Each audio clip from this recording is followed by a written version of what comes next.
Greetings and welcome back. Today we'll be acquiring two new skills. The first is how to name very simple aromatic rings, and the second is how to look at a ring and figure out whether it's aromatic, anti-aromatic, or non-aromatic. So let's jump into naming first.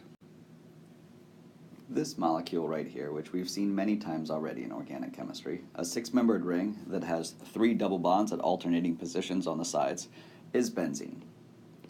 Many of the names of aromatic rings are based off of benzene. For instance, if you have a benzene ring with a carboxylic acid coming off, this guy is called benzoic acid. Or without the hydrogen, the O- would be called benzoate, which is a very common preservative. If we have this same benzene with an aldehyde attached, this is called benzaldehyde.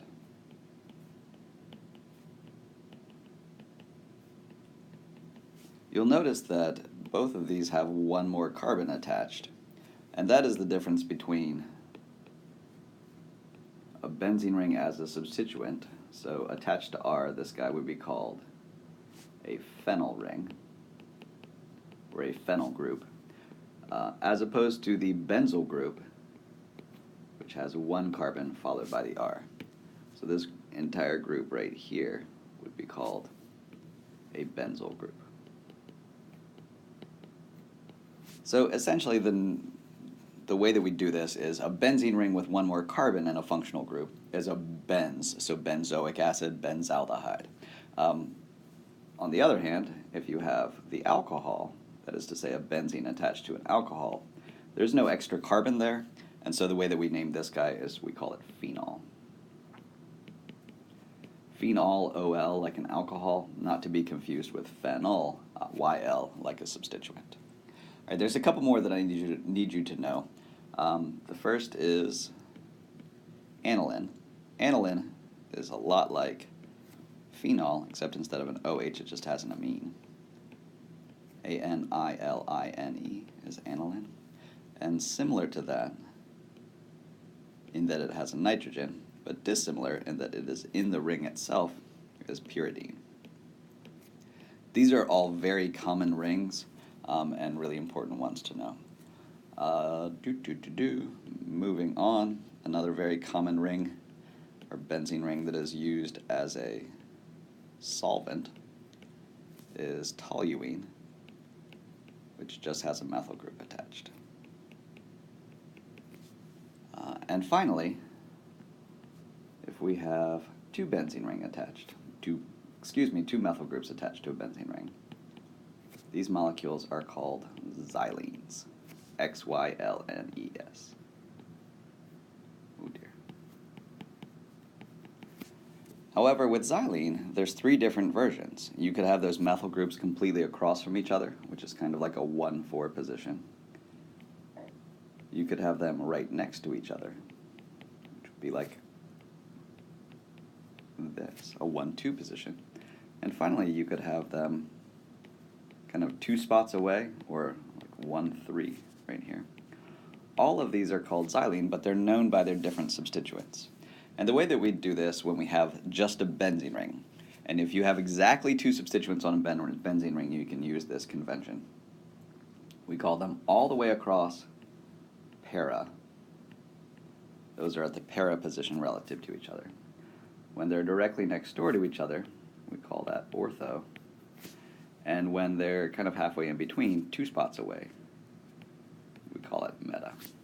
So the names for these different forms of xylene would be paraxylene, or p-xylene, O-xylene, and finally, you could name it, this one at the bottom, M-xylene.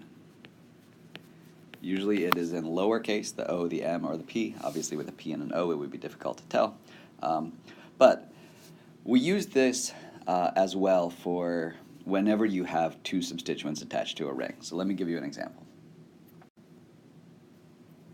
If I have a ring like this, let's draw a benzene ring with both an alcohol and an aldehyde attached. We don't name this as a substituted benzene. Instead, we use one of these varieties above as our main chain. So think of these, I don't know how many of these are there, 9 of these, 10 of these counting benzene. Think of these as possible main chains. And then we name everything else with regard to these main chains, or substituted versions of these.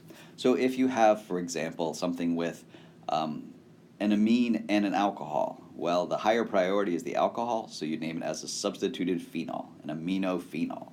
If you had an amine and a acid attached to a benzene ring, it would be an aminobenzoic acid. So we pick the highest priority of these guys and use it as our main chain, and everything else is a substituent. So when we're comparing these two functional groups in our example molecule, we have an aldehyde and we have an alcohol, and an aldehyde is higher priority. So therefore, our main chain wouldn't just be benzene, it would be this thing, which is benzaldehyde.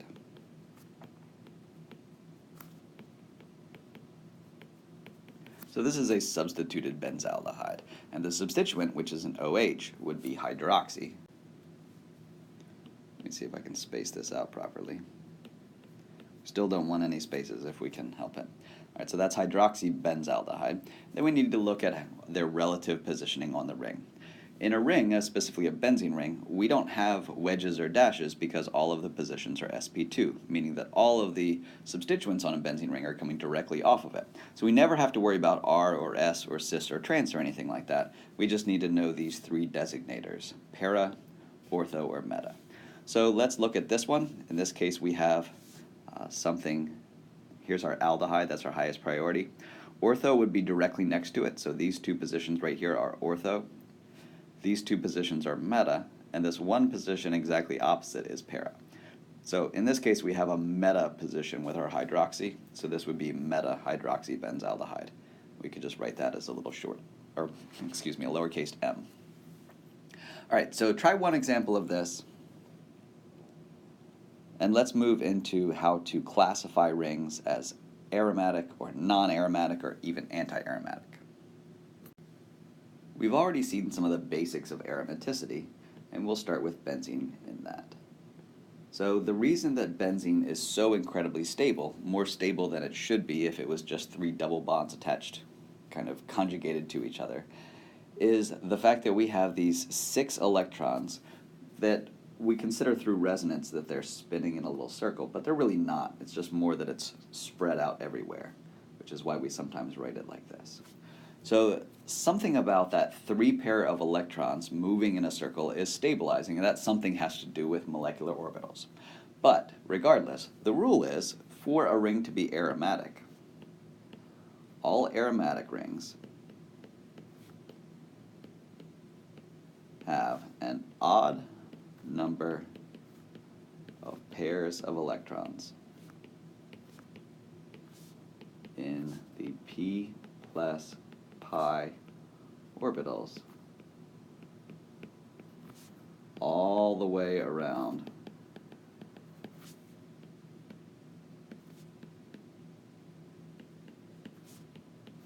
a ring. So for instance, benzene ring. Obviously, benzene has a p orbital at every single spot.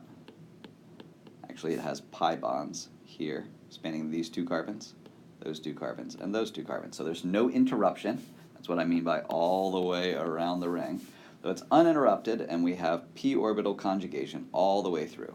And if you count up the total number of electrons in those p plus pi orbitals, we have 2 electrons here, 2 electrons here, 2 electrons here.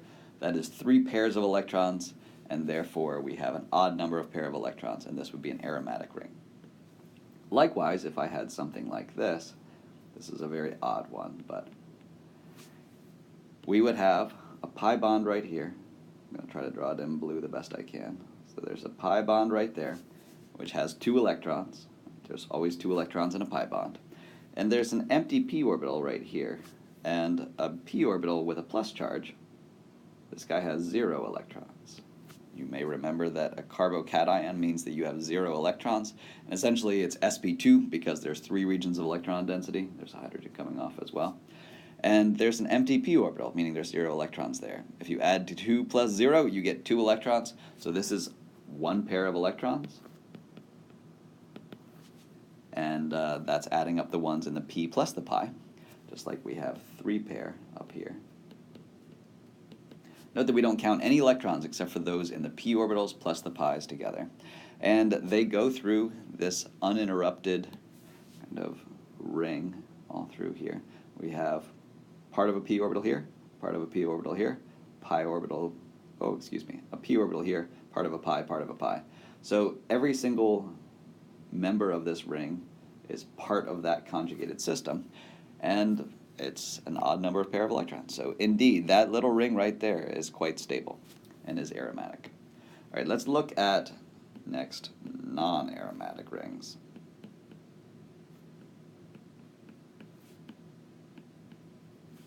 So non-aromatic rings have interruption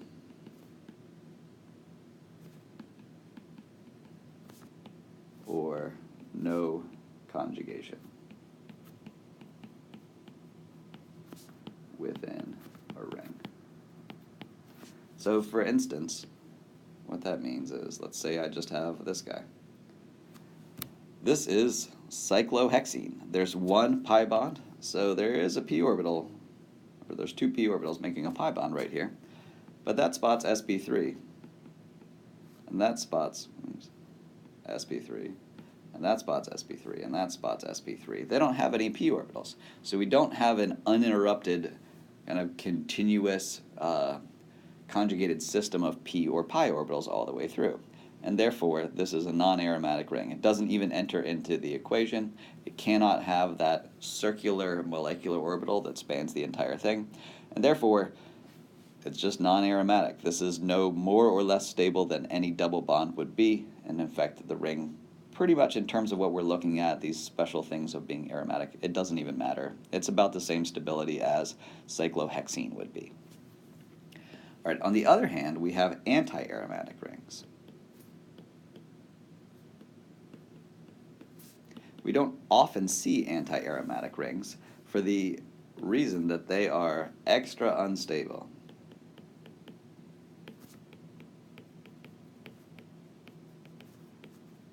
Just like aromatic rings were extra stable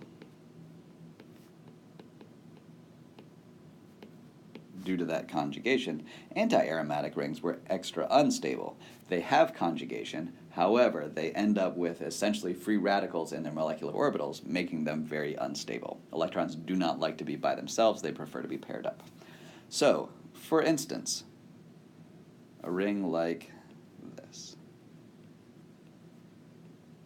That ring right there has p orbitals at every single spot because it has a pi here and it has a pi there. So it's uninterrupted p orbitals all the way around, just like aromatic, except that it has an even number of pair of electrons. So anti-aromatic has an even number of pairs of electrons in the p plus pi orbitals all the way around a ring. So this is how we determine whether something is non-aromatic, anti-aromatic, or aromatic. The first thing we look for, given a ring, and I'll give you another ring right here, is you look to see whether or not you have p or pi orbitals at every single spot throughout the ring. In this guy, we would have definitely p orbitals here and here because they're making a pi bond. Pi bonds have to be made by p orbitals. You would have p orbitals here and here. However, that spot at the top has 2 hydrogens coming out that are not usually drawn, but I will draw them in anyway. So that is an sp3 carbon, and it cannot rehybridize, which is something we'll talk about in a second. But it has 4 single bonds. It can't have a p orbital, and therefore it is interrupted. So this is a non-aromatic ring. And with non-aromatic rings, it doesn't matter how many pairs of electrons are in those pi plus p bonds. If you don't have pi bonds and p orbitals all the way around, you're just non-aromatic and you don't have to worry about counting your electrons. All right, let me give you an example of that. And let's move into how we look at rings that have heteroatoms or charges inside of them. So So if you have a ring like this, I'm going to give that carbon a minus charge right there. What that means is that you have a lone pair. And there is indeed also a hydrogen coming off of that spot.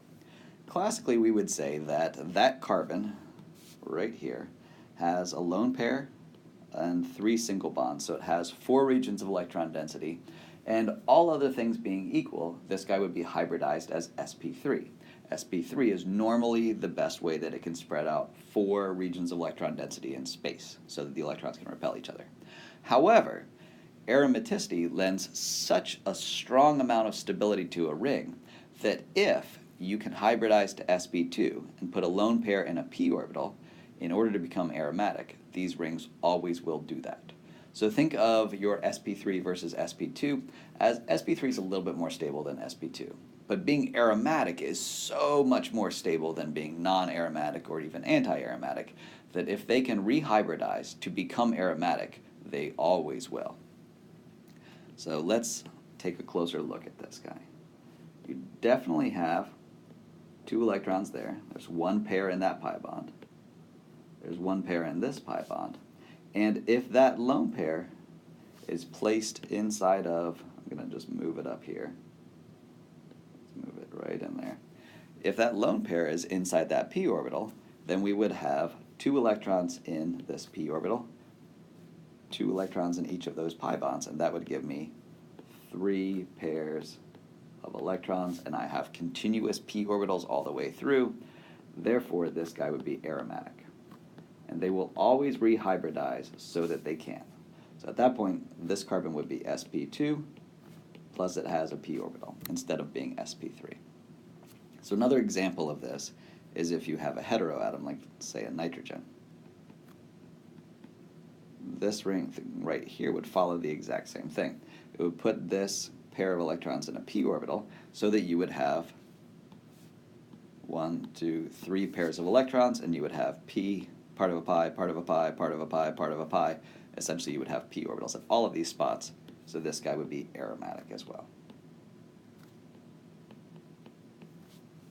And that is what will happen with hybridization. If they can become sp2 to make the ring aromatic, they will definitely do that, because aromaticity is one of the most important stabilizing effects that we have actually seen in this class up to this date.